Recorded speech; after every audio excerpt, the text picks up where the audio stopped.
Training camp has begun. It's the last chance to buy these rookies before we think they're probably going to get training camp hype.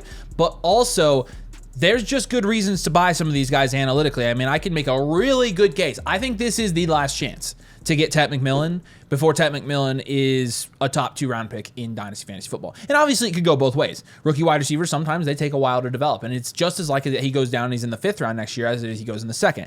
I'm betting he's going to go in the 2nd next year. And here's why I'm betting that. Tet McMillan's going to be playing on an offense that's universally looked at as a kind of a really, really crappy offense. And rightfully so.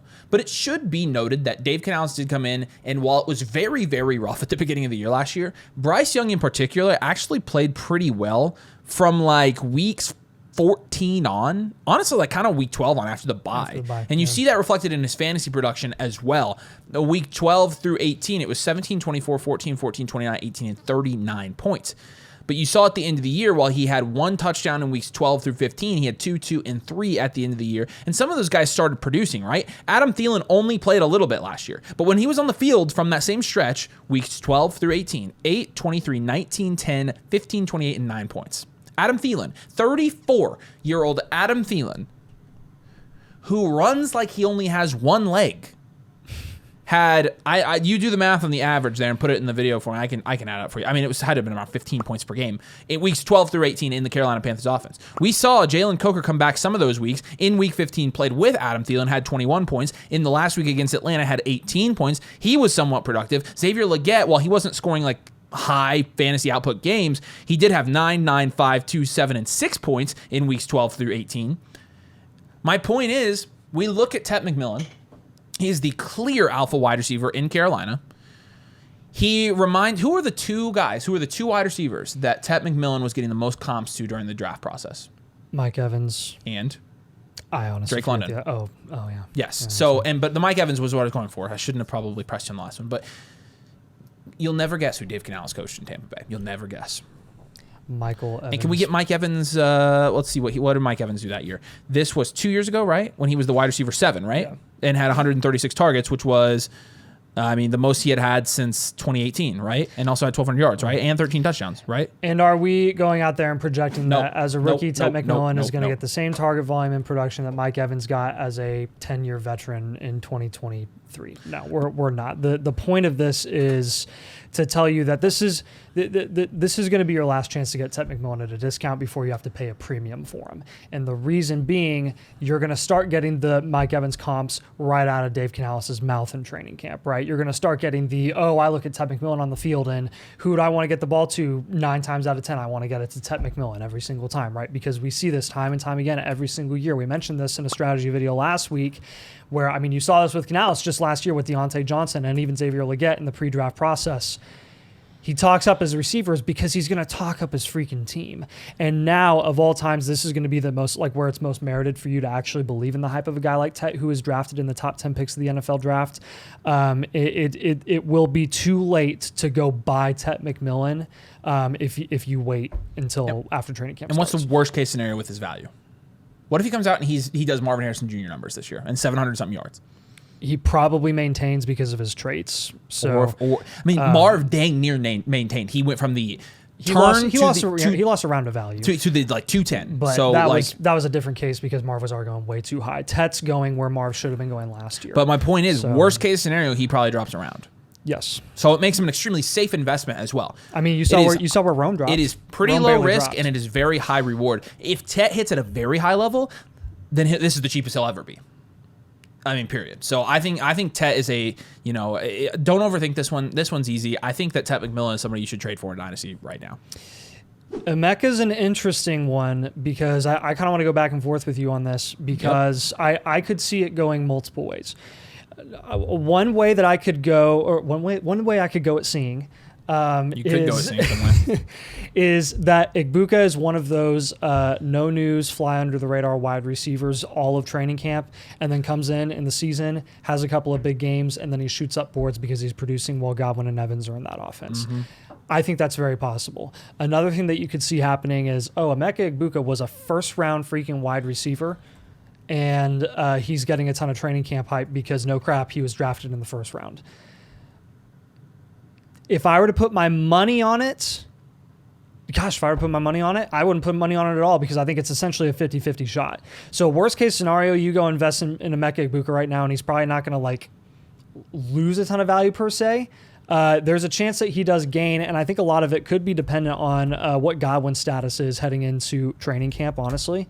And with the Chris Godwin news recently, there hasn't been any Chris Godwin news, which is very, very odd. Like there hasn't been anything at all. He obviously gets a huge extension in the early offseason. They have been so hush about Chris Godwin, and we've been people that have come out and said like, hey, he didn't tear a ligament or anything when he got injured last season. It was a severe dislocation, right? And he missed the rest of the season because that takes a while to recover from.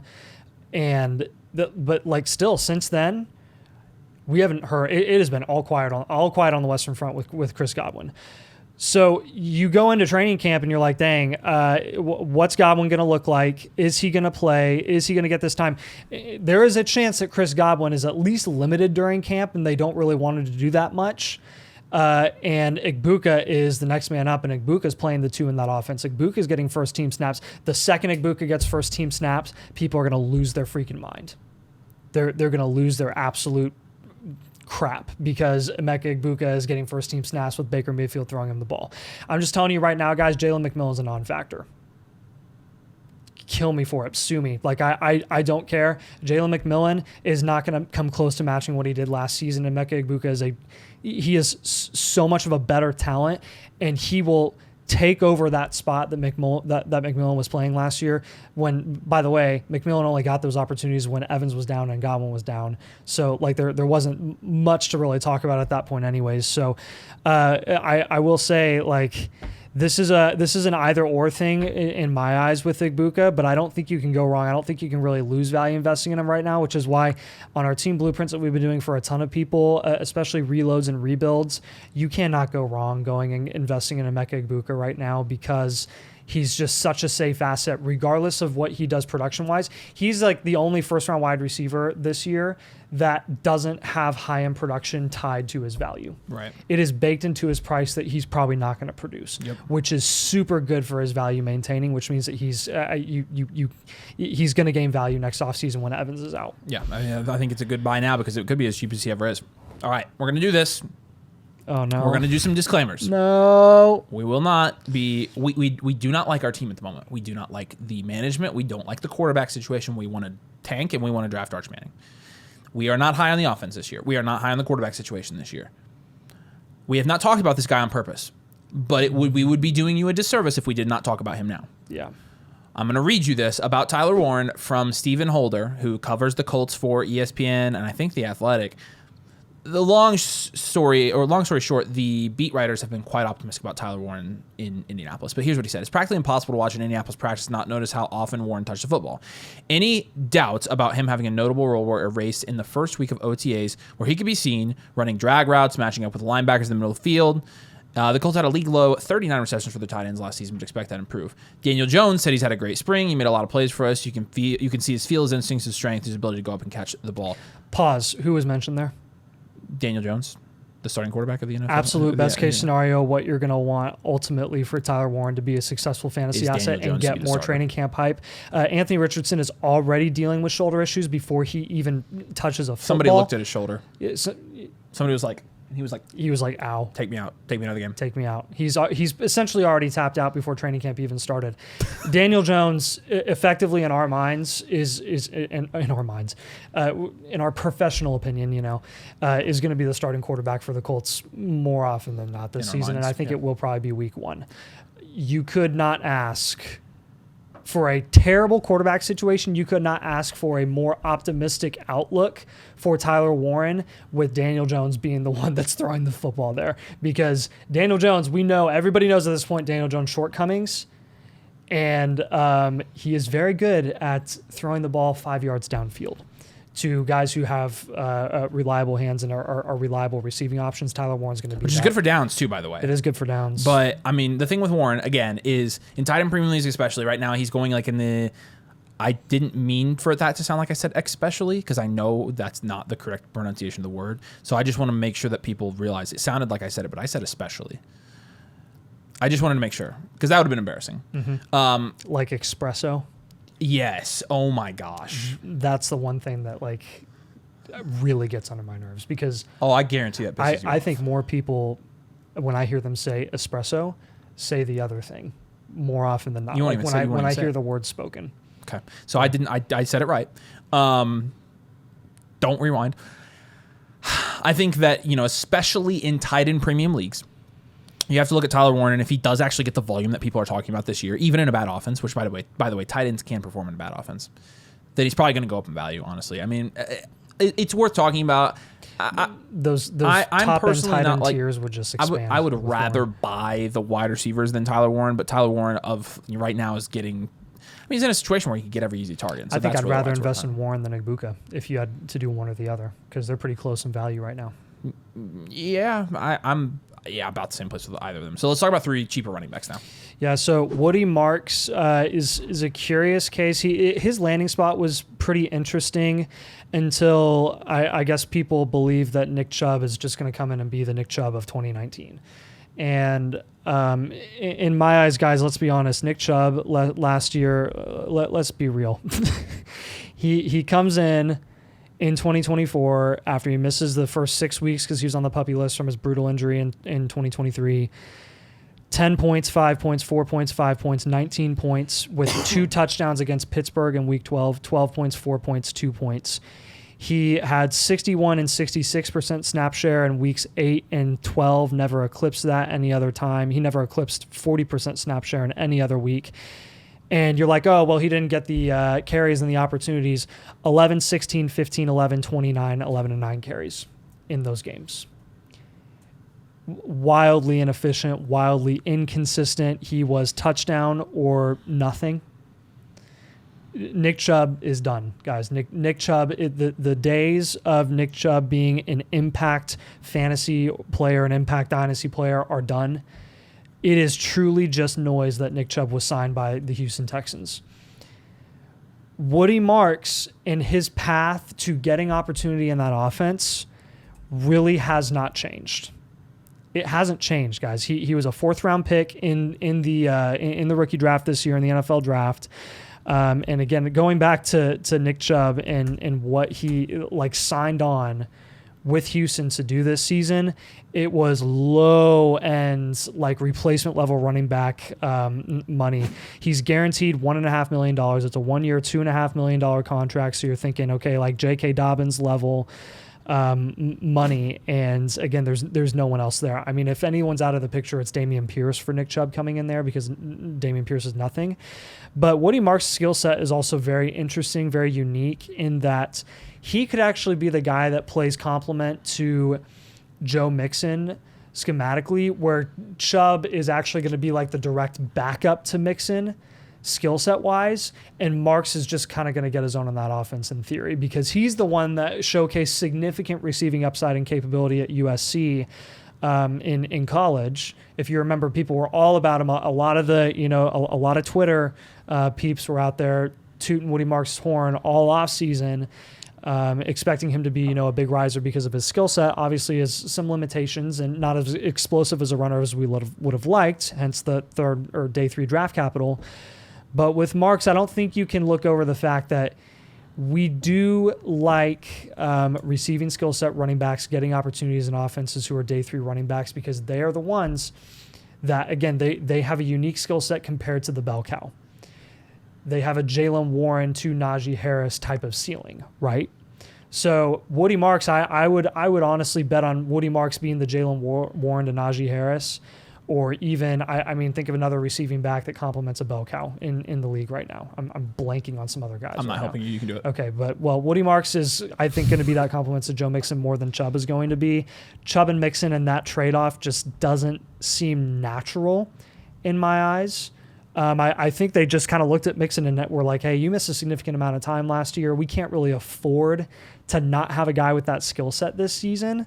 So if you miss time this year, inevitably, we'll plug in Chubb for a couple of games, and Marks will just continue to do his thing. We could be wrong about this. Marks could end up being he could be irrelevant and a special teamer because he did showcase that in college as well. So again, this isn't something we're going to die on a hill about.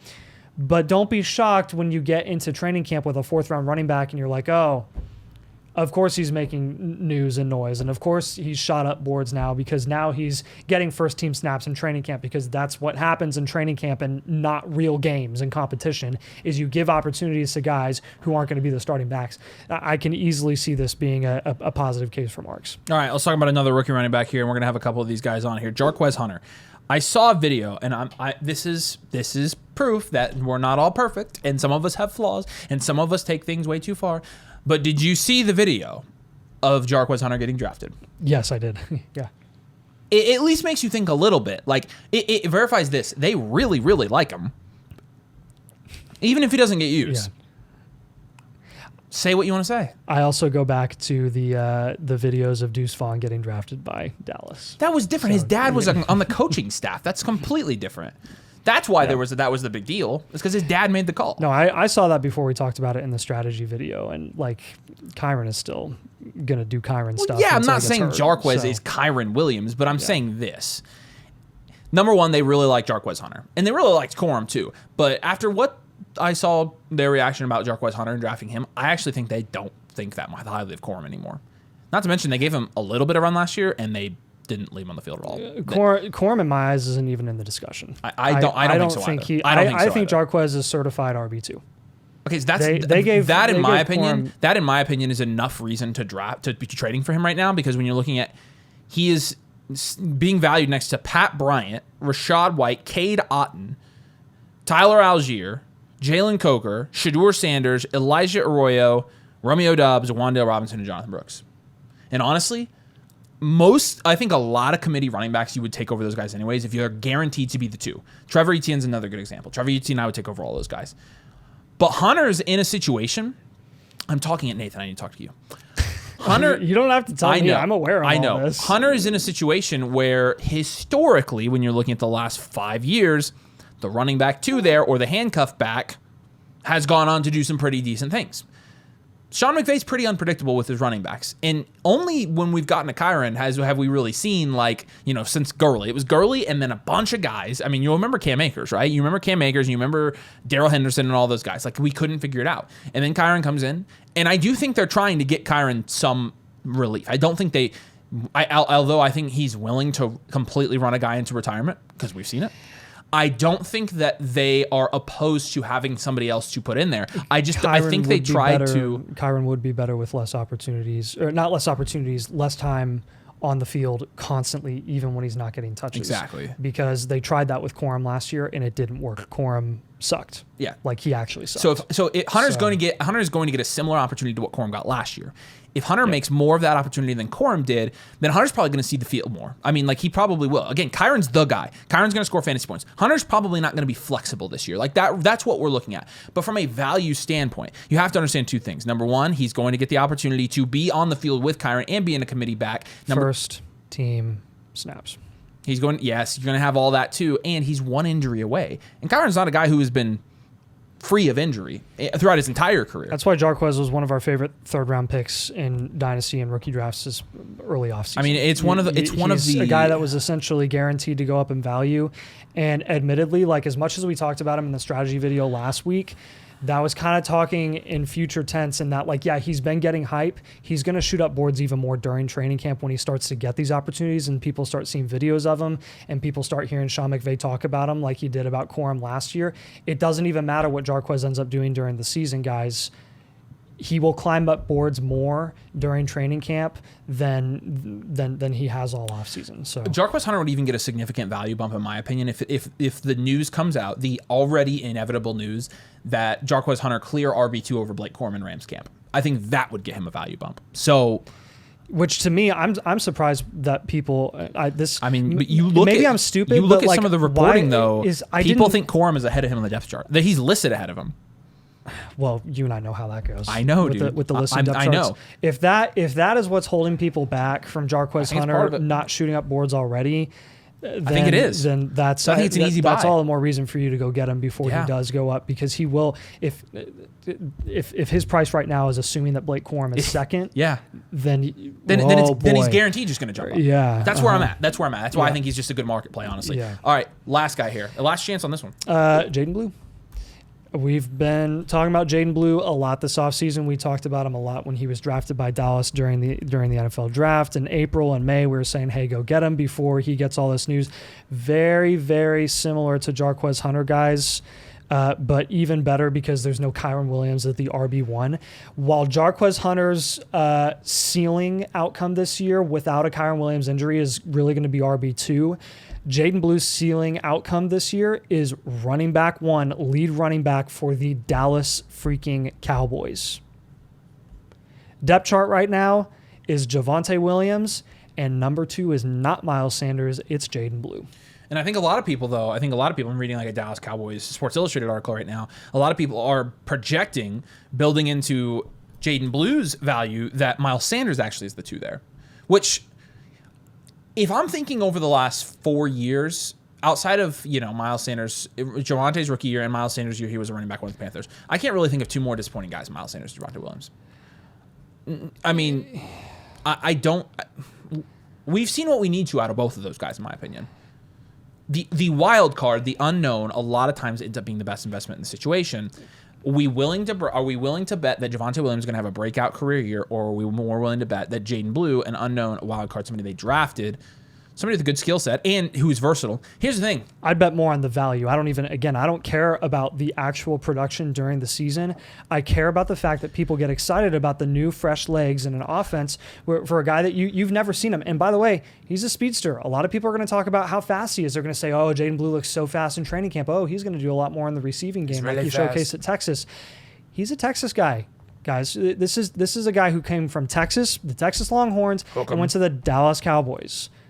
You've got the state behind Jaden Blue, and that does carry a lot of weight when you're talking about a big football state, a big chunk of the market in football in general.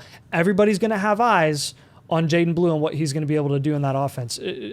You say what you want about Jerry and him not investing in a running back. We understand. It's driving us insane. If I were to say, hey, is Jaden Blue going to be the long-term answer for the Dallas Cowboys or not, I would bet on him definitely being not the long-term answer. No, he's not. He's not. It doesn't matter if he's announced to be the top guy. Somebody there. Here's the thing about the production conversation, though. Somebody's going to be the starting running back. Somebody's going to have to. And even if they come out and say committee, someone still has to start. I would say to that, I would say no crap. It's a committee. So you're telling me it's every other situation in the NFL, kind of being valued in the same range right now as Jarquez Hunter, a little bit higher, but again, not anywhere. I mean, Braylon Allen or Jaden Blue. Look, Braylon Allen's not going to be the starter in New York. Jaden Blue has that potential. Tank Bigsby, not going to be the starter in Jacksonville. I would send both of those guys for Jaden Blue. Javonte Williams right behind him. Jalen Wright we like as a value, honestly. The J.K. Dobbins you could make a pretty decent argument for after camp, though, because he's kind of a hold through camp. I mean, if you want to offload Tillman before he does nothing this year, I would move. Value. It's crazy. I mean, he had a good stretch last year with Jameis. It was a Jameis Winston effect. Move Tillman and go get Jaden Blue. He has more value upside. So again, I think this is the last chance to get some of these rookies on your roster because we think all these guys are going to go up in value. So do us a huge favor. Drop a like on the video. Make sure you're subscribed as well if you play Dynasty. If we hit 50K on this channel, Nathan and I are going to get matching tattoos. We're doing it for both channels. It's if we hit the Dynasty. Wow, okay. This has to have an expiration date, though, for the Dynasty channel. Yeah. Let's do by the start of the season next year. Oh, gosh. Ugh. You think we could hit that? There's no way. Oh, what are we at? 29 right now? Yeah, we're not 29? Hitting that. We're not hitting that. Yeah, probably not. Okay. If we hit 50K subs by the start of next season, we'll get matching tattoos. If we hit 50K subs on our redraft channel this year, we'll get matching tattoos. Drop a like. Make sure you're subscribed. Flockfantasy.com/domain. Code domain. Annual Mother Flocker. Come join the community. Come join the Discord. Get yourself a blueprint. Nathan and I can look at your team, give you advice going into the season, what moves you need to make in August before the season starts so that your Dynasty team's in good shape so you can win championship to win money because money is cool. Appreciate you guys. See you later.